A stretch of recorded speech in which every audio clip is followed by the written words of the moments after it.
Good day and welcome to another edition of Citizens Movement Radio News. Today is Monday, 25 November 2025. I'm Bernard Chele, ready to bring you the latest news and updates. Here are today's headlines on Citizens Movement Radio News. ZANU-PF thieves and murderers not fit to honor Apostle Mwasha, says Chuma. Independent candidate Jele speaks on by-election. Eyebrows raised after Chiwenga turns up in full military uniform at handover ceremony and airport. Now let's delve into the detailed stories.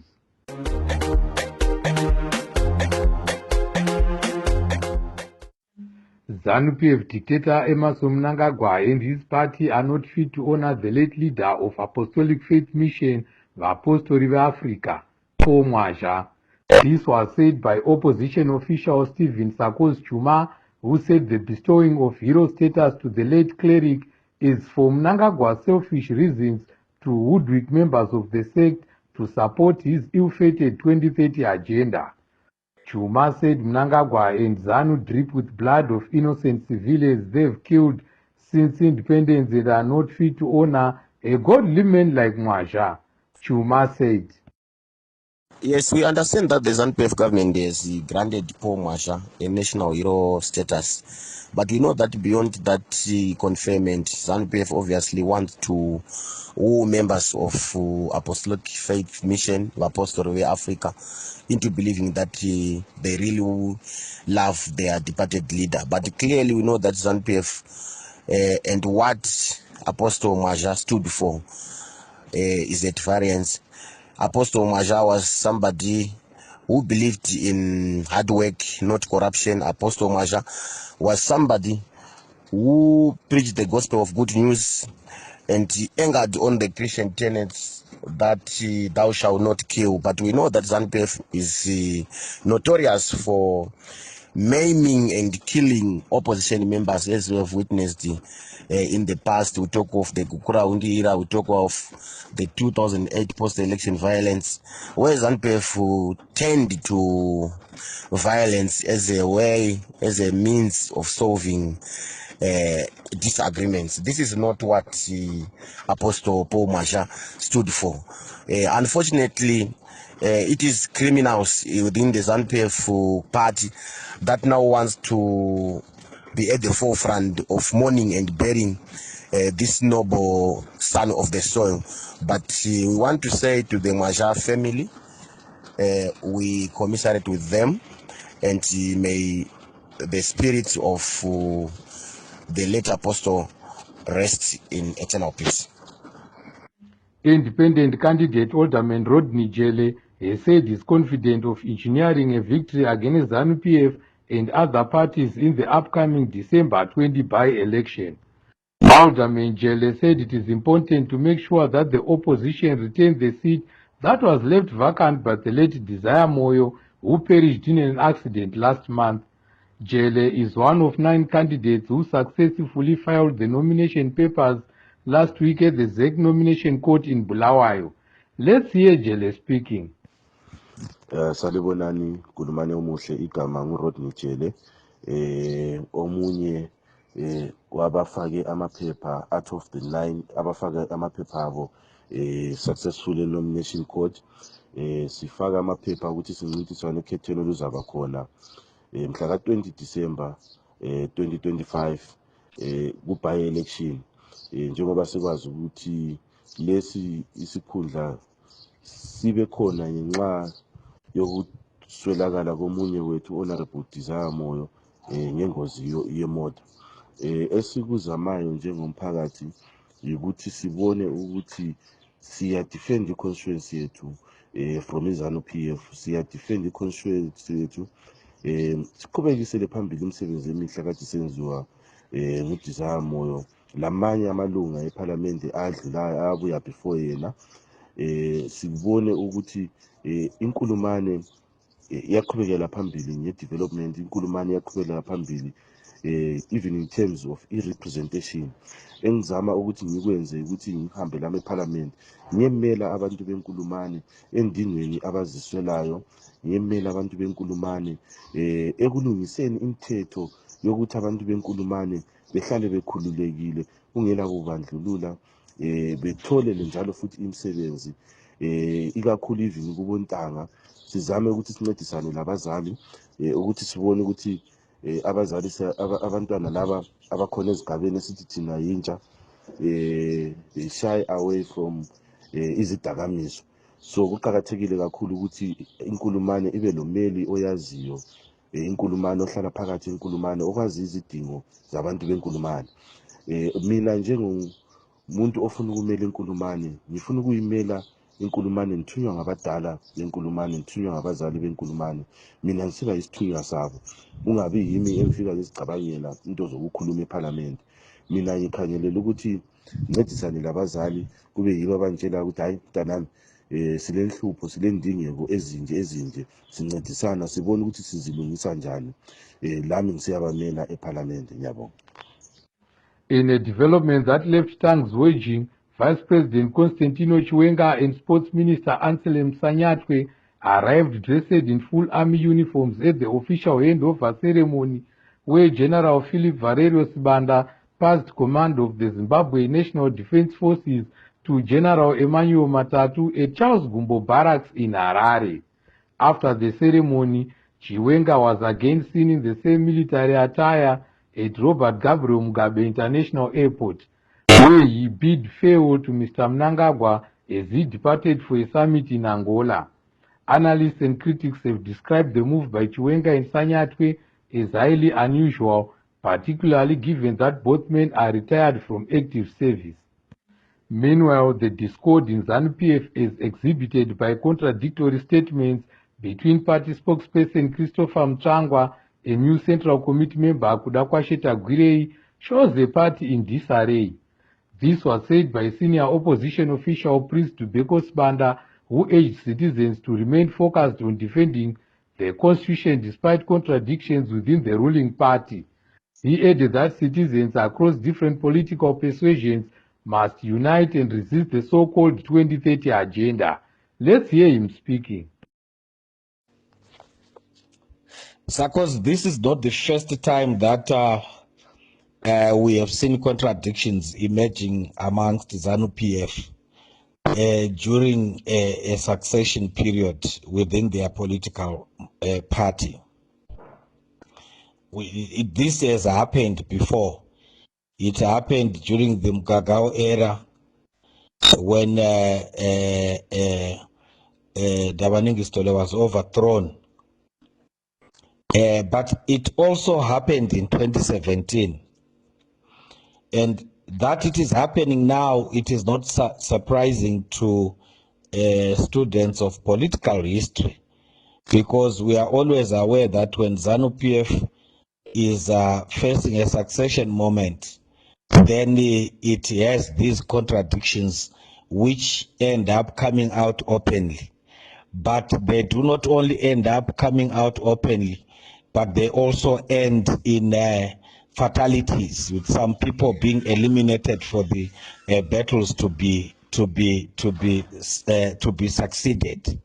Now, for us and all Zimbabweans, the most important thing that needs to be done right now is to really focus on how this succession matrix that is in ZANU-PF might endanger every person, how that succession might endanger everyone else who is innocent to the ZANU-PF issues. And this is where then we need to come in and say we need to focus on, number one, ensuring that as they fight their succession battles, let them not bring everyone aboard. Let them not tamper with our constitution. Let them not tamper with our term limits. Let them not tamper with our governance structures without our consent. If indeed ZANU-PF believes that there is something that needs to be discussed about our governance structure and our constitution, then that has to come to the people, and let the people be the final arbiter in those issues. Other than that, all this spectacle that we are seeing is just but drama that has got nothing to do with us. Our issues as Zimbabweans are clear. The way that ZANU-PF has governed us is not good. We don't want a country whose economy is exclusive to a few people. If you look at the plunder, if you look at the amount of prolific... A senior opposition official, Senator Jameson Timbai, said there's no going back when it comes safeguarding the constitution against 2030 purveyors. In a message posted on his social media platforms today, Timba said 8 out of 10 Zimbabweans, as per a recent survey by Afrobarometer, want elections to be done in 2028 and not 2030. Let's tune in. Fellow Zimbabweans, the country has spoken. According to the Afrobarometer report of 24-25, 8 out of 10 of us want elections in 2028, as the Constitution requires. This shows clearly that the 23rd term extension push is not national sentiment. It is a partisan project. Our 2013 Constitution cannot be rewritten to benefit a sitting president.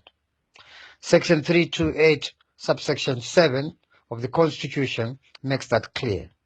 Zimbabwe decided in 2013. Zimbabwe has decided again in 2025. Term limits stand, the Constitution stands. The commemoration of 16 days against gender-based violence, GBV, which starts tomorrow, must not just be viewed merely as ceremonial days on the calendar, but must be given special attention by the government. This was said by opposition women leader Stabile Mlilo, who called for the government and all stakeholders to do more throughout the year to raise awareness against GBV. Mlilo added that they are worried about increasing cases of rape and gender-based violence that go unpunished. One of Zimbabwe's long-serving judges, Justice Felicia Chatukuta, died on Saturday after suffering cardiac arrest. She was 63. She served as High Court judge for 16 years before being elevated to the position of Supreme Court judge in 2021. Opposition official and legal practitioner Fazai Mahere, expressing her condolences, said Chatukuta will be greatly missed due to her experience and contributions to the Supreme Court bench. Bulawayo Mayor David Coltart has clarified that Town Clerk Christopher Dube's contract has not been extended and criticized some media houses for spreading inaccurate information. In a statement issued last Friday, Mayor Coltart said the media reports published on November 17 and 20 contained numerous errors, including claims that Council had met on November 19 and voted to grant Dube a fresh term. Let's hear Mayor Coltart speaking. Good afternoon, members of the Fourth Estate. I'm issuing a formal press statement this afternoon, which arise out of two reports which appeared in the Chronicle this week. The first was an article published on the 17th entitled Bulawayo Town Clerk Gets 1 Year Extension amid legal review on retirement age. The second was a statement, an article issued yesterday on the 20th of November entitled Coltart Furious at Councillors After Town Clerk's Contract Extended. The reason for this press conference is because both of these articles are incorrect. They concern matters of great importance to the city of Bulawayo and its residents. And it's important that the correct factual position be placed before the public. Regrettably, the Chronicle did not seek clarification or comment from me or my office prior to the publication of both of these articles. I've done a very detailed statement, a factual statement, setting out the history of the matter concerning the town clerk's contract, which will be distributed to members of the Fourth Estate this afternoon. I'm not going to read that entire statement. It is a very detailed factual statement, but I need to point out at the beginning some of the errors contained in the Chronicle report which need to be clarified and rectified.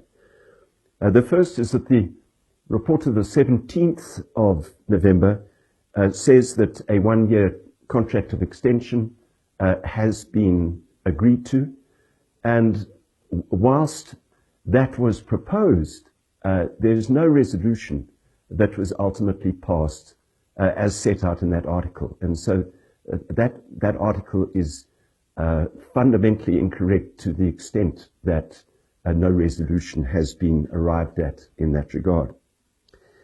Regarding the second article published yesterday on the 20th, there are numerous errors in that document. For example, it says in a council meeting yesterday, namely the 19th of November 2025. There was no council meeting on the 19th of November. The last full council meeting was held on the 5th of November, and I personally did not attend any meeting of council on the 19th of November. In fact, I'm not aware of any council meeting which was held on that day. It also refers to a meeting attended by the Honourable Minister of State, Judith Ncube, and the Honourable Minister of Local Government, Daniel Gawe. No such meeting was held at which both of them attended. But the worst aspect of the report is the completely false reporting regarding the extension of the town clerk's contract. It purports that there was a legal resolution passed, and as set out in the statement, that is not the case. There at present is no binding legal resolution regarding the town clerk's extension.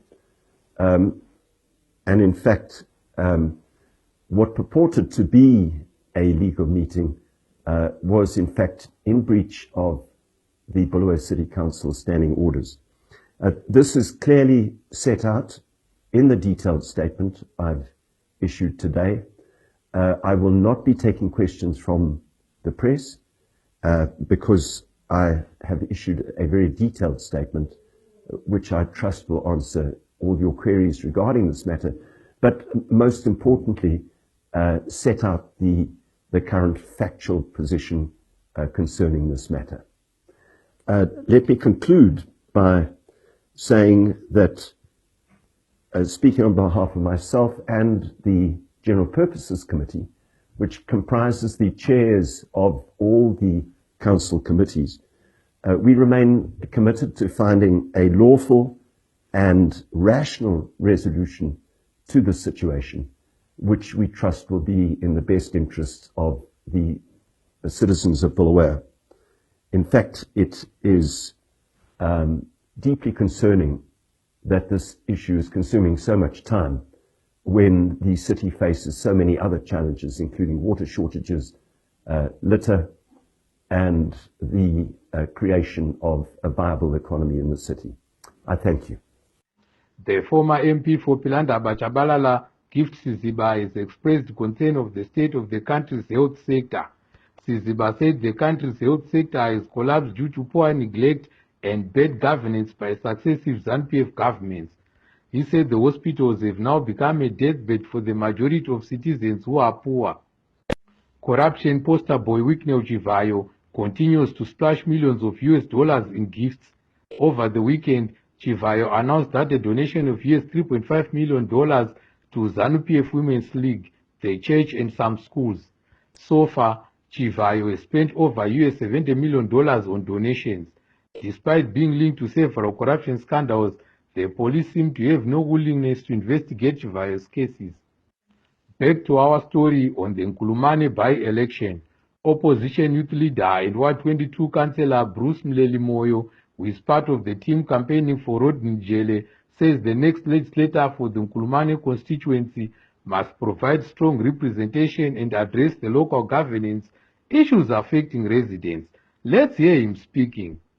I remember very well, my brother, when we were campaigning with Honorable Dizamo 2023, and even during my by-election, we used to tell the people that Sizatandega, Stembege, Stintege, Stumege. Those were 4 pillars that guided our leadership here in Kulman, because we understood that we derive the mandate and the power from the people. We derive the idea to develop and to succeed from the people. So our leadership style was always embedded around the people. You could see us every day with the people in funerals, with the people in graduations, with the people even in their celebrations. We were mourning with the people, we were rejoicing with the people. So everything that we did was for and with the people. Bekungela account because umuntu usele moto eparliament, therefore sifaka ithindi ngasabengileli lezakhamizi. You could see Mgomnyoro with the people. Engela mali besidla even isitshwala lenhloko with the people. That's the culture and the nature which we had, the leadership style which we had. So this is what the people of Nkulumani want and expect. Someone who will understand that the power is derived from the people. It's not coming from the state. It's not coming from any leaders or political parties. It's coming from the people. And when they win, they must be reminded that it is the people that voted for them. Therefore, they must always come back to the people and stay with the people always. The presence, this is what is very important. Number 2, we are expecting someone also to make. You know, we are having a crisis as a country, a crisis that needs some policy direction and policy shift. You are aware that there are mantras which are being said each and every day, Vision 2030, etc. Whereas the people of Nkulumani are suffering from water shortages. Young people, 88% plus, they are not employed. Drug and substance abuse becoming the new pandemic, and other governance deficiencies and problems which we are facing as a country. So we will need a legislator who is sober enough to understand that the mandate and the direction that the people want is development. The people want the bread and butter issues to be responded to unequivocal. The people want markets, the people want water. Those are the issues that are urgent. That's the vision of the people. You are listening to Citizens Movement Radio. In our sports news, Zimbabwe men's cricket team lost by 69 runs to Pakistan yesterday in the ongoing T20 tri-series in Pakistan. Tomorrow, they'll play against Sri Lanka. Meanwhile, Zimbabwe's under-21 women's hockey team have departed for Chile ahead of the 2025 Junior World Cup, set to take place from December 1 to 3. Good luck to them. Traditional Zimbabwean football giants, Dynamos and Highlanders, yesterday survived relegation managing draws in their last matches of the season. Dynamos drew 0-0 with FC Platinum, while Highlanders and Chicken Inn drew 1-0. Meanwhile, Yada, Bikita Minerals, Green Fuel and Kwekwe United were all relegated. Here are full results of the matches played over the weekend. Tail 1-1 Scotland 2, Moors 3 Ngezi Platinum 2, Rentals 3 ZPC Kariba 0, Green Fuel 1 Triangle 1, Manika Diamonds 1 Bigita Minerals 0, Simba Bora 1 Yada 0, Kwekwe United 0 Capes United 2. In the English Premier League, Arsenal thumped fierce rivals Tottenham 4-1 last night to move 6 points clear at the top of the league. Here are results of matches played over the weekend in that league. Liverpool 0, Nottingham Forest 3, Burnley 0, Chelsea 2, Wolves 0, Crystal Palace 2, Brighton 2, Brentford 1, Newcastle 2, Manchester City 1, Leeds 1, Aston Villa 2, Bournemouth 2, West Ham 2, Fulham 1, Sunderland 0. To conclude our Citizens Movement Radio News, here are the headlines once more.